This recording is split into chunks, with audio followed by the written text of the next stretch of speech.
Hi, I'm the host of the STO Smokers Lounge. I'm here to tell you about Anchor, the perfect app that you can use right now to start your own podcast network. You can broadcast right now. All you got to do is download the app, whether you have a phone, iPad, or even a laptop or desktop.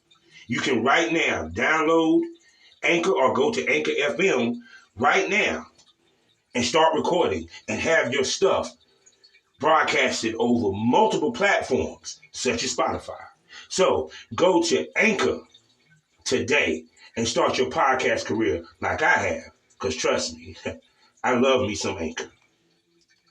Fella, What's up, man? what's going on? Welcome back. Welcome back. You knew I had to was giving it up too damn good the last time. Appreciate that. I like being back. It's dope. No doubt, man.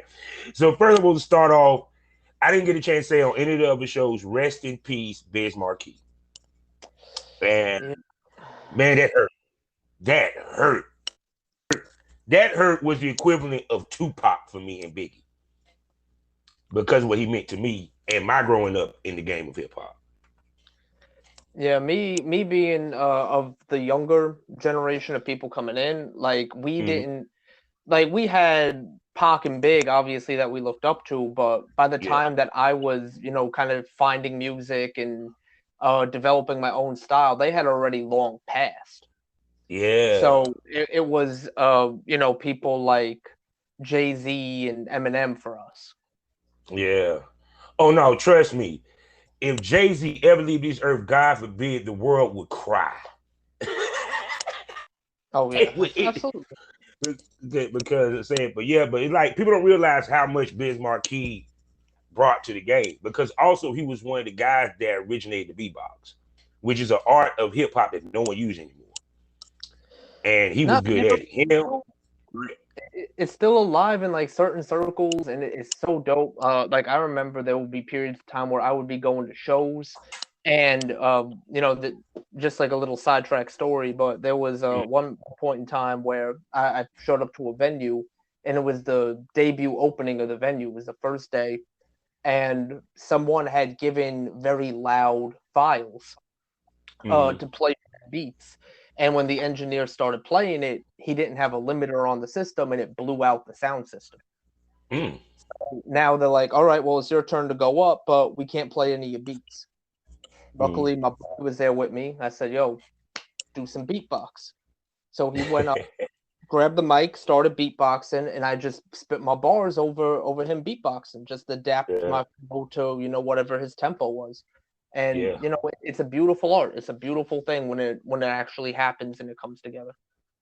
Yeah, because people realize it's kind of like that's the art that is lost, because it was nothing hot than hearing somebody beatbox and this person ripping the mic while they were beatboxing. I remember one of my homies at this show that I was doing, and I brought him up to beatbox, man. I ripped that shit, yo. He was going at it with the beatbox. Yeah, rest in peace. A legend. All right. Yeah. Biz Markie. So let me do my particular so we can get this thing going. All right, big man? For sure. Go ahead. Hello, everybody, and welcome to the Smokers Lounge here on Anchor, the perfect app for anyone trying to start their own podcasting career. All you got to do is download the Anchor app or go to anchor.fm, get yourself a profile, monetize today for free, and you get distributed everywhere. So go ahead, go to Anchor right now, and go ahead and get yourself a profile. I am your host, Kavanaugh, the Southern Champ, aka the PornRapStar. You heard this show, you know what it is. Go to allmylinks.com/PornRapStar today to check out my porn, to listen to my music, and my album that I'm going to be having to come out later on this year called Extraordinary, as well as follow me on social media.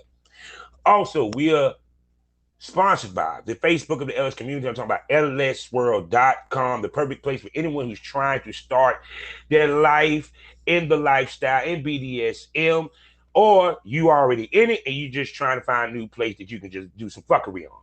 So go to lsworld.com, get yourself a profile. Also, you can find events in your area that you might could attend to start your journey into lifestyle. And we're the proud member of the GW District Black Podcast Network, multiple podcasts giving you multiple views from through the eyes and ears and hearts of Black people. Also, while you're there at shopgwdistrict.com, you can get some shopping done from over 500 retailers. I'm talking about fashion, beauty, health, books, masks, jewelry. So go to shopgwdistrict.com, buy Black, support Black businesses, build the Black economy so we can create wealth. Now I'm gonna let my smoke buddy for this episode introduce himself. What's up, everybody? This is Peter King back once again. Love coming on here, love being here. I am a porn performer and producer out in New York City, ex-rapper. So definitely a lot to talk about when it comes to music, and just always a pleasure to be here. And for everyone, so you know, he has an interview up on Patreon as we speak, and it will be released on the Smokers Lounge for Bonus Smoke Fridays. So, and I always bring my people back to be a smoke buddy. And the next time I'll be bringing you back, Mr. King, we're going to be on Spotify Green Room, so y'all can hear this live as we record it. So that's going to happen next time we hook up. You know what I'm saying? Because I'm going to tell you what was crazy. I accidentally Green Room because one of the girls I was interviewing, her iPhone wasn't working with the anchor. So I was like, we did a complete, you know what I'm saying? It just kept messing up. So finally, I heard about Green Room and I checked it out and we did the interview. My dumb ass I pressed the button for it to record, but I didn't put the email for it to be sent. So I gave like one of the greatest interviews I probably ever gave, and now I got to redo it because I didn't do the due diligence to get it sent. But yeah, but it was some people that actually jumped in the room and listened. So I was like, let me do this. You know what I'm saying? Once I get through these episodes and next time I bring people back, that's where we're going to go. Because I think people enjoy hearing us record it live and also give them some knowledge. You know what I'm saying? Yeah, I feel you. That's kind of just like a constant theme that I'm seeing now with all forms of entertainment, of media. People like that here and now live action. Yeah. It's just kind of the new wave, you know. Twitter, Instagram, people just love going live, listening to other people in real time, because I think it creates more of a connection between you and the person that you're listening to. Yeah, because what people don't realize is that part of when you're in this business is you have to find a way to connect with your fans and to relate to them. You know what I'm saying? It helps with sales, it helps with traffic, it helps with all that. So what's some of the things that you do to kind of help your relate to you? Well, there's a lot that I started doing recently. I noticed that since I'm the primary male talent, like I am a producer, I do direct and produce and record and all that. Above all else, I'm a performer. I do performances. So I noticed that some of the things that I started doing to connect more is, all right, here's a free OnlyFans that's only about me. So if the fans are here for me and the stuff that I do, here we go. Check me out on OnlyFans. It's free OnlyFans. People are going to come, flock to it. All right, so what else do we got? Working for other companies, making myself more available. Because there was a period of time where it was just a matter of, oh, you know what, I'm just going to do my thing. But branching out and working with other companies, yeah, it's a little bit of right here, right now money in the pocket, but it's more so about exposure, getting your face out there, getting understood and recognized as a reliable performer. And once you do that, then more people will get in contact with you. So, you know, connecting with the fans on another level besides that, you know, even like people like, oh, don't read comments on tube sites. Like, yeah, sure, a bunch of them are fucked up. But when people ask, like, who is this?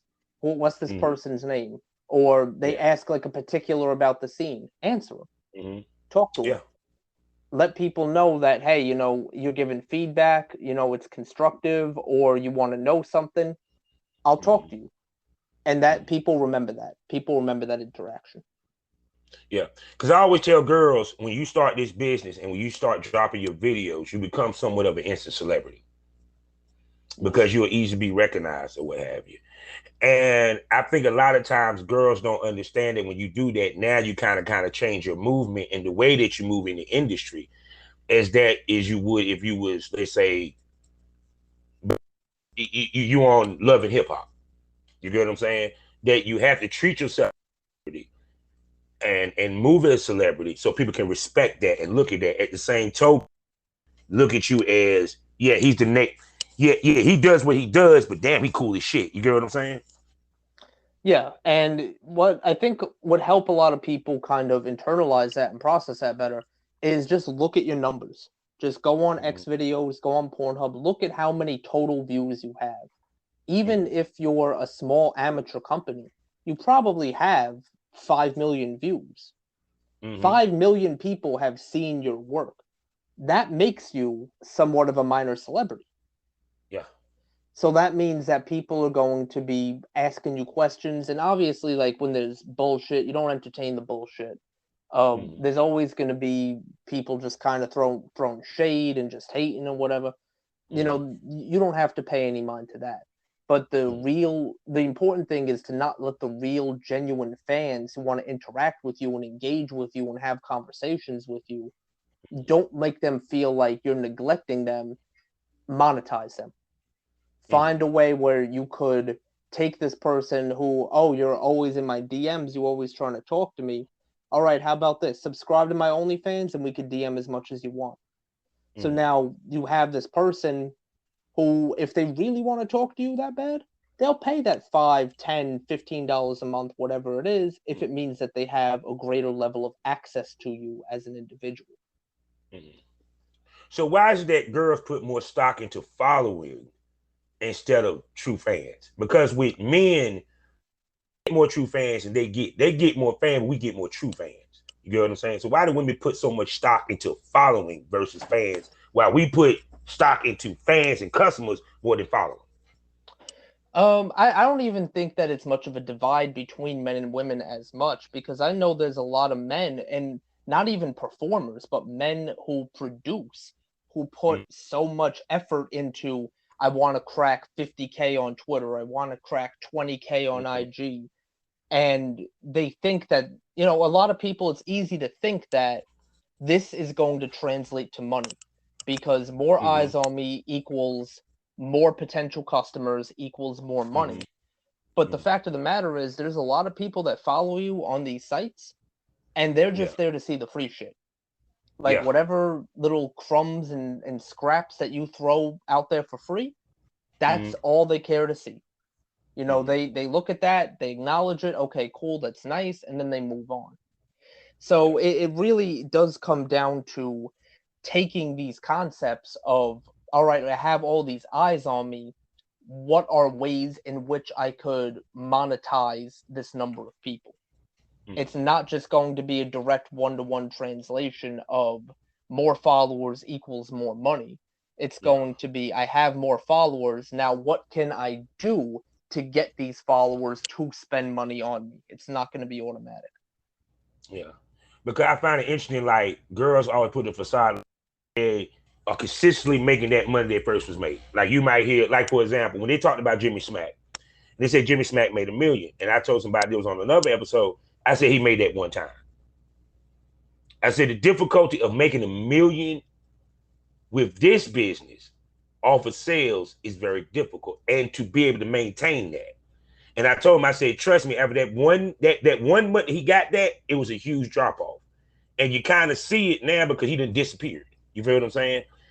And to me, I think the biggest mistake that a lot of people make is that they don't understand the difference between customers and followers. They try to lump them together. What, you know what I'm saying? A followers person just follows you. They just watching, like you said, they want the free shit. You want customers. And a lot of times they put more stock into those followers than they do their own customers. You get what I'm saying? Yeah. And I think without a clear distinction between the two on a platform like OnlyFans, for example, you could see who's buying what. You could see who's subscribed for free, who's subscribed for money. And now you know, all right, these are the people that I'm going to cater to. These are the people that I'm going to appeal to. You know, I got people on Twitter all the time telling me, you know, just tagging me and shit like, oh, you should do this, you should do that. Well, if I haven't seen any money coming from you, then why the fuck am I going to go out of my way to do some shit to appeal to you, to appease you? because Yeah. at the end of the day, you've done nothing for me. But when I see people who pay, who are willing to pay, who have consistently been paying, subscribers to my websites, subscribers to my ManyVids channels, people who watch on Xvideos Red or Pornhub Premium, the actual money-making platforms, when enough of them get together and say, work with this girl, work with, do this type of scene, then I'm going to put more stock into it. Then I'm going to pay more attention to it because I know that's a direct path to monetization. Yeah. Because it's kind of like, to me, like, even when I have like fans and it's the first 3, 4 messages, I'm cool. But after you get to 5 and start asking questions, that's when the question come out. Okay, did you get a membership, sir? I'm like, look, but my time is money. Did you get a membership? I'm like, if you want to chit chat, dog, send me like $20 from PayPal. I'll give you about a good 5-minute conversation, bro. So what I do, and I get a ton of DMs from guys, just regular guys, and it's always the same thing. How do I get into the industry? How do I do porn? How do I get to where you're at? And, I got here over a period of years by paying homage, being a student of the game, listening to what other people were doing, watching what other people were doing, and then creating my own business plan, my own SWOT, my own model of operation, and then following that. But guess what? These guys do not want to fucking hear that. They don't want to hear that it's going to cost money, that it's going to be an investment of time, that, it could take a while for it to pop off. I had a lot of things go very right for me early on in my career, which allows me to be where I'm at now. Not everyone else is going to have those same opportunities that I did. Some people are going to have more opportunities. I see producers and people want to perform drop more money than I've ever touched in one period of time on frivolous shit. Getting all sorts of cameras and lights and lenses and studio space and spending tens or hundreds of thousands of dollars and then not doing anything with it, just letting it rot. And that's sad to me. But I remember, you have to know how to go about it. I remember it was a guy that I shot for. It was about many years ago, and he was paying the girls $300. He was getting like the lofts. I mean, he had the straight equipment. Like, for some of you people that don't know camera, but the people that do know camera, the stabilizer. We talking about the old school, look like a big ass steering wheel. That was the first time I ever saw it. He had that, you know what I'm saying? And he shot all these girls, right? And he come to me and my partner. He said, "Man, I'm not getting sales. I don't understand."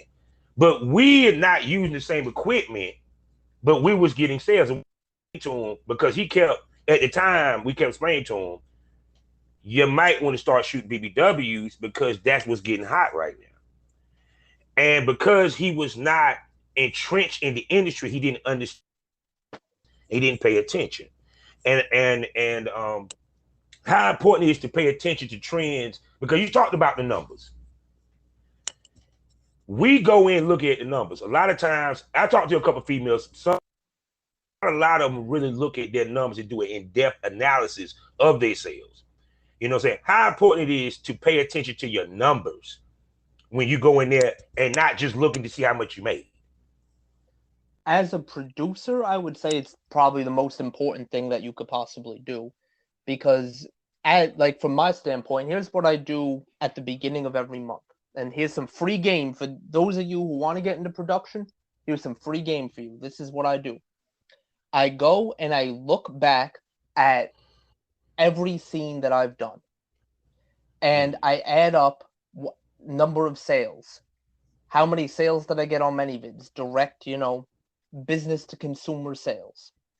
How many times did it sell as a pay-per-view on OnlyFans? Again, direct business to consumer sales. On tube sites, all of them, all the tube sites I'm on. How much money did I make in ad revenue from that one scene? I add all of that up together, and then I look and I see whether or not I made my money back on it. Did I make back what I gave to the model? Did I make back Mm-hmm. my production costs, things like testing and hotel? If I had to hire someone to do camera, all that. Mm-hmm. And if a period of 6 months goes by after I release that scene and I'm nowhere near making my money back, then I know that there was something that went wrong with that scene. And that allows Mm-hmm. me to course correct. Maybe I just don't look good with that model and there wasn't any chemistry. Happens Mm-hmm. sometimes. No fault of the two people, but just is what it is. Maybe the lighting was off. Maybe there were Mm-hmm. issues with the way it was shot. Any number of reasons. And that will allow you to look at it, to recognize and distinguish patterns between the scenes that aren't doing as well and the ones that are. And Mm-hmm. then it'll give you a clearer path to, all right, so now if I continue to do this and continue to avoid doing that, I'm going to consistently make more money every single time I put out a scene. So it's Yeah, time consuming, but it's important. because even with, like, for example, I told people, I said before tube sites was monetized, you use tube sites to gain traffic to your site with your trailers and the whole nine. Now, of course, the game didn't change because it's monetized, but uh, explain to people how you navigate the tube sites and how you use them to increase your business.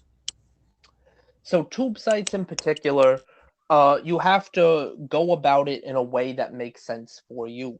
So, for example, let's take Xhamster, Xvideos, and Pornhub. Those are the main Mm-hmm. tube sites right now. Yeah. Pornhub has the Model Hub program, but they're not paying people barely anything. Yeah. It's at the point where because of the issues with MasterCard and Visa, Yeah. people who are trying to monetize through Model Hub they're like, oh, what the fuck? I'm on Pornhub. I should be making X amount of dollars, but I'm only making 100, 150. It's because the payout rate for that is so low right now. So Yeah. what you would be better off doing is not using that platform, disregarding that platform, and focus on Xhamster, which Mm-hmm. just recently has revamped the way that they do premium and Yeah. ad revenue monetization. Yeah. Because Investigate it. Fap House. Now their premium is called Fap House because I got an account on there. Yep, and they just recently transitioned over from tokens, which Yeah. the way that they would do that is you would have to buy tokens like it would be on a cam site, and Mm-hmm. then you would do a direct sale of individual videos. Mm-hmm. Now it's a premium subscription service which generates money through ad revenue. Mm-hmm. So automatically off the bat, you know, I don't mind talking numbers a little bit, but Go ahead. the first month that I was on Fat House, I Mm-hmm. made I think $560 more than I Mm-hmm. did on my best month that it was called X Hamster Premium. Yeah. So Yeah. and that was just, when in its beginning phase, and it's just trending upward from there. Mhm. Yeah, because people don't realize lights sometimes go up and down. Like I just noticed the X tube is going to be going off. It's going to be disappearing. Because I have an account on X tube and I went there. They said as of the 21st, I think today, they're taking X tube down. Period. So people don't realize that some of these sites can disappear real fast, and that's the reason why you get multiple sites and put your stuff on multiple stuff for the just times. Absolutely.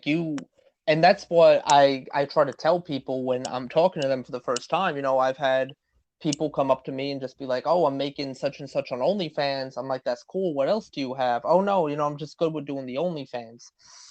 You know, Mm. OnlyFans is real shaky as a platform. Yeah, There have been rumors and allegations of shit like money laundering. yeah, Articles have been coming out about like underage people being on there. So it's this whole kind of like concoction, this whole pot mm, of volatile areas which could just pop off at any second. mm, We could wake up tomorrow and OnlyFans could be gone.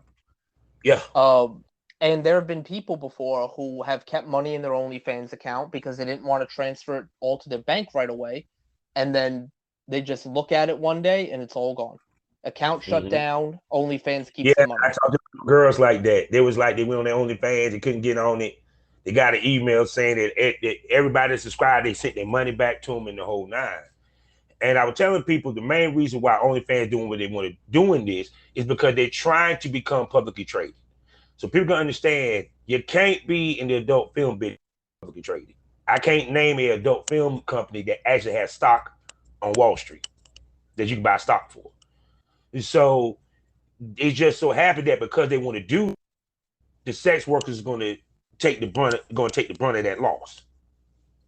And not only that, but OnlyFans never at any period in their lifespan as a company even advertised that they were for adult entertainment. Sex work. Yeah, because if you go on the OnlyFans site, all you see is, I mean, no disrespect, a bunch of white faces and a bunch of PG shit. They cooking, they this. You don't see no sex work shit on the site, on their feed, to show you what's updated and all that. And they don't have a 2257. When I've been telling people, the sites that had 2257, they're made for sex workers. This was never made for sex workers. They just took advantage of it. Yeah, and it became one of the probably the biggest platform to monetize your sex work and the adult entertainment industry. And honestly, that was done against the wishes of OnlyFans. OnlyFans just never had the foresight to put in their terms of service no adult content allowed. Yeah. And then by the time that it became the face of DIY at-home porn, it was too late for them to go back on it, and to truth be told, it was making them too much money. So now they're looking for, I feel personally that they're looking for an exit strategy. They're looking for a way where they could keep as much of their fan base, as much of their money as possible, but just transition out of the porn world. Yes.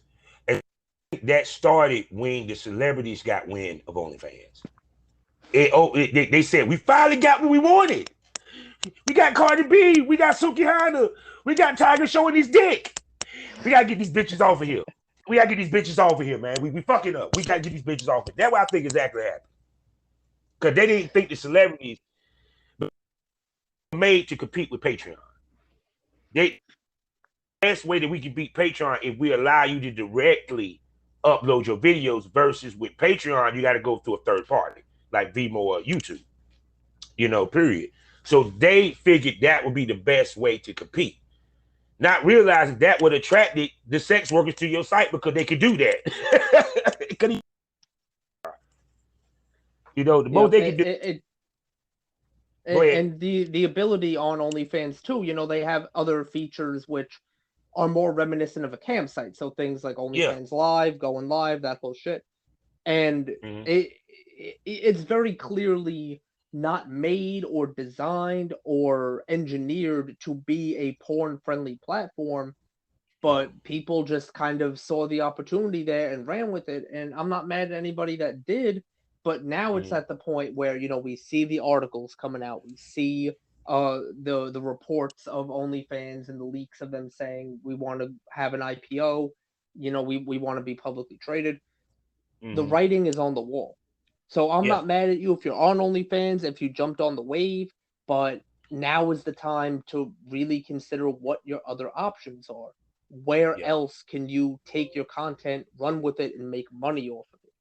Because OnlyFans is not going to be around forever. Nothing is. Oh no. Because even one of the old sites, I call them the big three. When I came in the game, it was Rude, Summer Charms, and Clips for Sale. That was it. Summer Charms is still here, surprisingly, because I thought they were going to be gone, because not a lot of people use it anymore. Clip for Sale, I knew that wasn't going nowhere because they're too grandfathered in. But Rude shocked me that they went away. First, they changed the platform, and then they just took the platform. And Rude was a moneymaker, and one of the first sites that actually involved camming, because they had voyeurism in the whole nine, period. So it kind of was like Rude was OnlyFans before OnlyFans. You get what I'm saying? But it was made for porn. And I remember my wife, I used to get mad at my never become a producer on that bitch. They made it hard for you to become a producer. You know what I'm saying? My wife had it only. I was feeling sick because it was good money. I mean, I ain't gonna front. The Rude was very good money. With that, because we were talking about you. When it comes to traffic, how does someone increase their traffic? If they're having a traffic flow, how do they increase their traffic? How do you increase yours? Well, what I do is I study the trends. I look at what is going on in the porn world in general. Because if you think back to, let's say, 2008, 2009, cuckolding was not in anyone's vocabulary. Hell no. There was maybe like a video or two floating around sometimes where people like would look at it and it would be cool, but it was not a mainstay public thing that was super super popular. Now 2021, cuckolding is one of the biggest categories on a lot of these sites. Yeah. So I by taking advantage of that and just seeing that is the trend that's hot right now, I make cuckolding videos. I make them and I put them out, and they do pretty damn well for themselves. So following the trends is a big way to get traffic to you. Yeah. Go ahead. And to piggyback on that, back in the day, like for example, when I adjusted to doing, interracial, it was around, I think, 2010. That's when you start seeing the black porn, white porn to now interracial porn. You know what I'm saying? And it was funny because here's the funny part. You different from now. Back then you had a lot of black male talents that didn't want to shoot with white girls. Now them same ones, you can't keep them away from them. because they saw the trend. They understood, okay, the game is changing to this, period. And do you think people really, really pay attention to trends, or is it just the people that take it serious? Do you think the people, like just a normal OnlyFans girl, do they really pay attention to the trends or even understand it? And I don't think so. And the irony of it is, if you just joined OnlyFans real quick to make some quick money, that is a trend in itself. The whole amateur content creator, just the regular girl next door setting up a camera, dildoing herself, or the guy just like jerking off in front of a window or something. That is a trend. That is something that is just coming out of this year, because I feel like a lot of people have seen all the big mainstream productions and what they have to offer. Yeah. Good lighting, the good cameras, two beautiful people fucking like crazy going at it. And it's so oversaturated with that market that a lot of people feel like they've seen it already. But, wait, hold up. There's this girl who kind of looks like this girl I had a crush on in high school, and she got OnlyFans. And, I could just kind of inject myself into this fantasy and be like, oh, yeah, this looks just like that girl. And, she's at her own house doing her own thing, and it's hot. And I feel like a lot of people don't realize that they are a part of that trend. And for right now, it's ingrained, it's entrenched, it's here to stay for a little bit.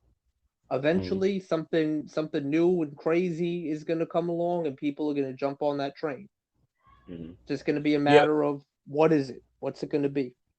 Yeah, because even to the point that I was saying now, it used to be that the amateur was the minority when it came to porn, of how we shot, how we moved. Now the amateur dictates the professional. Do you think it will ever get the professional dictate the amateur? I think so. I think it will, once we've reached a critical mass. So right now, we have a lot of people doing pro, a ton of people doing amateur, and that scale is sliding more and more towards the amateur people being in the majority.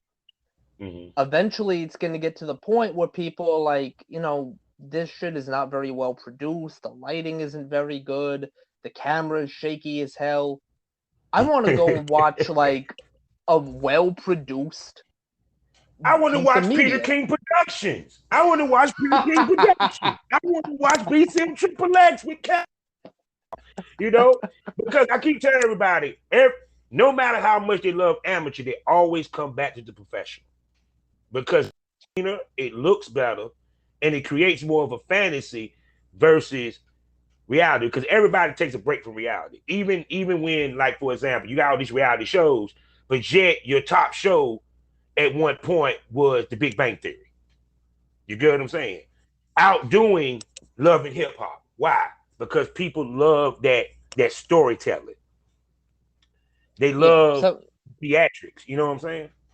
Sometimes people, they're gonna go for the amateur thing because they think it's hot and they're with it. But at the end of the day, ultimately, I think a well-crafted experience is going to always kind of come out on top. So right now we're at the point where things are sliding more towards amateur, and it's gonna continue to trend that way for a little bit. I monetize it. I sometimes just being my girl, it's like, all right, let me throw the camera on, just throw my phone on, just doing back shots, no watermark, nothing. Just throw that shit up on Pornhub or something. Oh, would you look at that? I got 5 million views, money in my pocket. But that's not going to be my primary source of business. I'm going to take advantage of that trend for right now because it's making me money. But I know that in the long term, people are always going to come back to a quality product that's well made. Yeah, because if you don't believe that, people, go to the movies. Why do we go to the movies? Why everybody shoot movies like they did Blair Witch Project? Because funny, Blair Witch Project started a whole genre of that POV movie. And I done seen some very, very spectacular POV movies. Like the latest one I saw was through a door lens. Like you look like the peephole. And that movie was hot as shit, yo. It was a horror film. And everything happened on the porch. You know what I'm saying? Even that, like, we had something like Blair Witch Project, which got made on a budget of like $1,000, just very off the cuff, unscripted. And then we had other movies that spawned from that and evolved from that, and a movie like Cloverfield. Cloverfield cost millions and millions and millions of dollars to make. So it has this amateur look, but with the professional shine to it, the professional clarity and cleanliness. And I feel like that is also where porn is going, where people are going to want to make it seem like, oh, this really is a couple getting together and fucking, and they're doing it at their house, and it's real, and it's authentic, it's romantic, and it's hot. But it's going to be shot in a way that is clean and professional and just looks like a finished product. Oh, yeah. Now, I'm going to tell you this. I had a question that was sent to me a couple of days ago via email. And the question that was asked was, why you never did a fan video? I said, because my female, one, I don't fuck dudes, and my female fans don't want to be on camera. I have to go for it. Females get away with doing the fan videos, but we can't find fans that want to get in front of the camera with us like that. Unless they trying to get into business literally. Yeah, I've done a fan video before. There was a chick who hit me up.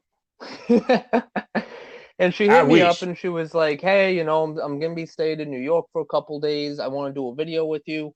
Like, okay, talk the particulars, did it, filmed it, everything came out good. I put it out. It didn't really do much for me. People just saw it as another scene. Just because I called it Peter King Fucks a Fan, how do they know that that's authentic or that's genuine in any like meaningful way? Yeah.